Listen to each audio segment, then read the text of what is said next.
Everyone, welcome to Vidyashree academy. Bharat की प्रमुख नदियाँ और उनके किनारे बसे हुए शहर आज हमें याद करना है और 5 मिनट में हमें 1 नंबर मिलने वाला है। एक प्रश्न जरूर पूछा जाता है। चलिए याद कर लेते हैं। आगरा। आगरा किस नदी के किनारे? यमुना नदी के किनारे। आप सब आगरा गए होंगे, ताजमहल देखा होगा, तो यमुना नदी में जो पोल्यूशन है वो क्या कर रहा है? आगरा के ताजमहल की सुंदरता को अफेक्ट करता है। तो आगरा भी यमुना नदी के किनारे है। और दिल्ली, दिल्ली में भी आपने देखा होगा यमुना नदी के कारण कितना अधिक पोल्यूशन होता है। तो दोनों शहर याद रखिए, आगरा और दिल्ली यमुना नदी के किनारे है। सेकंड कौन सा नाम है? अलकनंदा। अब देखिए ये बद्रीनाथ, बद्रीनाथ किस नदी के किनारे है? अलकनंदा नदी के किनारे है। तो बद्रीनाथ की कहाँ पर है? उत्तराखंड में है। अभी यहाँ पर आपदा भी आई थी, तो उत्तराखंड में जो ये है, तो उत्तराखंड में यहाँ पर बद्रीनाथ में शिव जी की मूर्ति है। तो शिव जी की जो वाहक है वो कौन है? नंदी है। तो अब आपको याद हो जाएगा कि अलकनंदा बद्रीनाथ, बद्रीनाथ अलकनंदा नदी के किनारे है। ओके। थर्ड नाम है इलाहाबाद। इलाहाबाद तो अब नाम है चेंज हो गया है, अब क्या नाम हो गया है? प्रयागराज। तो जब इलाहाबाद आप जाएंगे या प्रयागराज जाएंगे तो ये बहुत ही फेमस है कि ये गंगा यमुना नदी के संगम पर है। तो इसमें किसी ट्रिक की ज़रूरत नहीं है, जो हमें ऐसे ही याद है वो हम नॉर्मल याद कर लेंगे। फिर जो इम्पोर्टेंट आता है हरिद्वार। हरिद्वार जो है और कानपुर, ये दोनों गंगा नदी के किनारे हैं। हरिद्वार और कानपुर ये गंगा नदी के किनारे पर हैं। फिर कुरनूल, कुरनूल जो है वो तुंगभद्रा नदी के किनारे है। कुरनूल किस राज्य में स्थित है ये आपको बताना है कमेंट बॉक्स में। तुंगभद्रा, कुरनूल, हम तंग आ गए हैं रोज रोज। कुनूल, कुरनूल। तो जैसे नल नहीं आते ना तो सब तंग आ जाते हैं कि पानी नहीं है, पानी नहीं है। तो कुरनूल तंग आ गए हैं, बस इतना याद रखिए, आपके सबकॉन्शियस माइंड में ये सब चला जाएगा। कन्नौज किस नदी के किनारे है? तो कन्नौज भी गंगा नदी के किनारे है। और अभी हमने क्या पढ़ा था? हरिद्वार भी गंगा नदी के किनारे पढ़ा था। फिर श्रीनगर, श्रीनगर झेलम नदी के किनारे। देखिए क्या है, जम्मू कश्मीर श्रीनगर में क्या होता है, आए दिन गोलाबारी होती रहती है, तो वहाँ के लोगों को बहुत अधिक कष्ट झेलना पड़ता है। तो श्रीनगर झेलम नदी के किनारे है। फिर सूरत ताप्ती नदी के किनारे है। ये देखिए, अगर अगर फीवर हो जाए और शरीर क्या हो जाए, तप जाए, तो बोलते हैं कि सूरत उतर गई, एकदम सूरत बदल जाती है। तो सूरत किस नदी के किनारे है? सूरत ताप्ती नदी के किनारे है। फिर हैदराबाद, हैदराबाद मूसी नदी के किनारे है। यह प्रश्न बहुत सारे एग्जाम में आ चुका है, इसको इम्पोर्टेंट लगा लीजिए। देखिए माँ की बात जो बहुत अधिक महत्वपूर्ण होती है तो वो होती है मासी, माँ जैसी मासी। तो हैदराबाद माँ के बाद, ऐसे बाद याद रख लीजिए आप कि बाद में कौन आएगा? मासी आएगी। तो हैदराबाद किसके किनारे है? मूसी नदी के किनारे है। फिर मथुरा, तो मथुरा और दिल्ली आगरा ये सब यमुना नदी के किनारे है। फिर जमशेदपुर, जमशेदपुर स्वर्ण रेखा नदी के किनारे, यह प्रश्न पूछा गया है। तो जमशेदपुर स्वर्ण रेखा नदी के किनारे कैसे याद रखेगा? देखिए जमशेद जी टाटा का नाम आपने सुना होगा, इन्हीं के नाम पर हाँ जो इंडस्ट्री है वो भी है। तो वो जो इंडस्ट्री है उसने ऐसे सोने की रेखा के समान काम किया। आज जमशेद टाटा का नाम दुनिया जानती है। तो स्वर्ण रेखा, स्वर्ण रेखा जमशेदपुर, जमशेदपुर किस नदी के किनारे है? स्वर्ण रेखा नदी के किनारे है। अब अभी हमने क्या पढ़ा था? अहमदाबाद पढ़ा था, किसके किसके किनारे पढ़ा था? मूसी नदी। अब एक और बाद आएगा अहमदाबाद, सॉरी अभी हमने हैदराबाद मूसी नदी के किनारे पढ़ा था, अब अहमदाबाद। अब अहमदाबाद साबरमती नदी, साबरमती नदी आपने सुना होगा, अहमदाबाद में साबरमती आश्रम भी है, बहुत सारी चीज़ें साबरमती जी के नाम पर हैं। तो अहमदाबाद साबरमती। फिर ये पांडुरंग बरेली, ये याद नहीं करना है यहाँ पर। अब आप देखिए अयोध्या, अयोध्या सरयू नदी के किनारे है।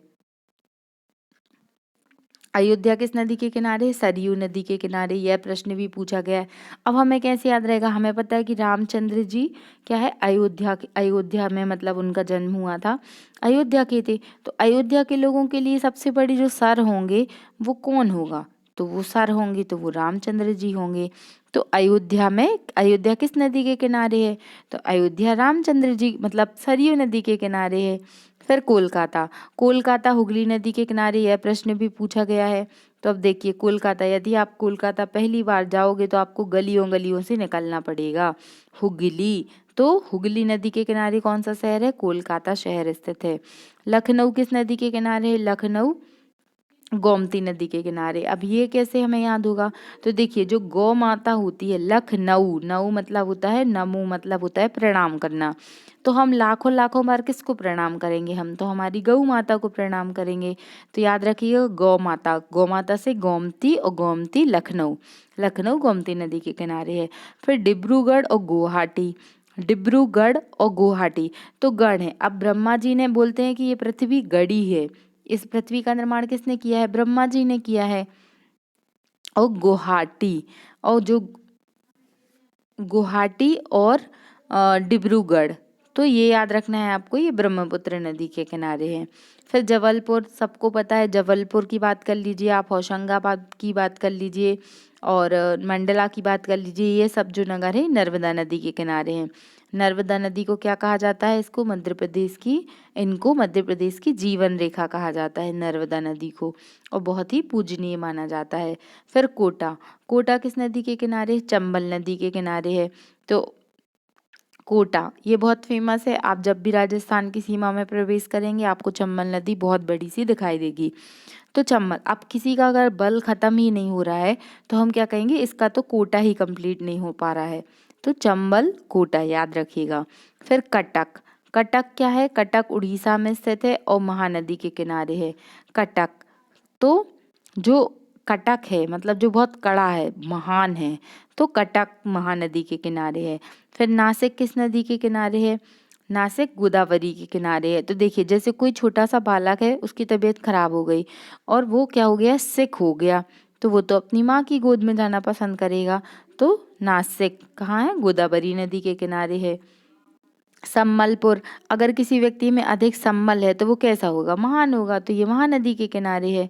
फिर श्रीरंगपट्टनम, श्रीरंगपट्टनम नाम से ही लग रहा है कि श्रीरंगपट्टनम, ये श्रीरंगपट्टनम साउथ में होगा।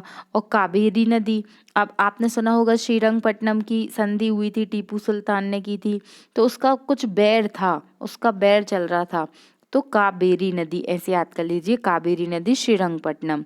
ओके, इसमें ओरछा पूछा गया है। ओरछा किस नदी के किनारे है? ओरछा बेतवा नदी के किनारे है। और ओरछा कहाँ स्थित है? ओरछा एमपी में स्थित है। ओके,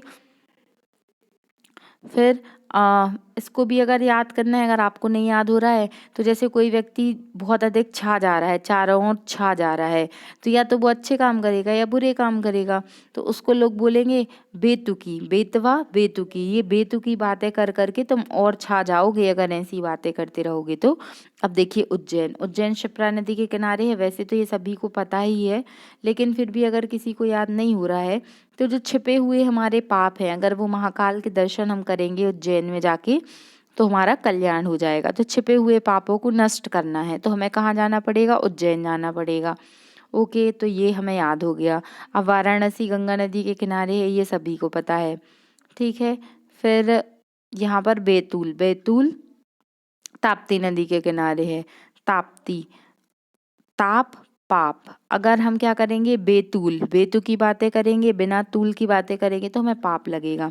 तो ताप्ती पाप्ती ऐसा कुछ याद कर लीजिए आप, बैतूल ताप्ती नदी के किनारे। आई होप आपको ये सब याद हो गया होगा कि कौन सा नगर किस नदी के किनारे है। आप 1 से 2 बार भी यदि इस वीडियो को सुन लेते हैं तो आपको डेफिनेटली याद हो जाएगा। जब भी आपको ऑप्शन मिलेगा तो आप सही सही टिक कर देंगे। Thank you so much. अगर आपको वीडियो अच्छा लग रहा है तो आप लाइक कीजिए, सब्सक्राइब कीजिए and please press the bell icon, ताकि आपको पता चले कि मैं कब कौन सा वीडियो अपलोड कर रही हूँ और आप उसका लाभ ले पाएँ। Thank you so much. जय हिंद, जय भारत।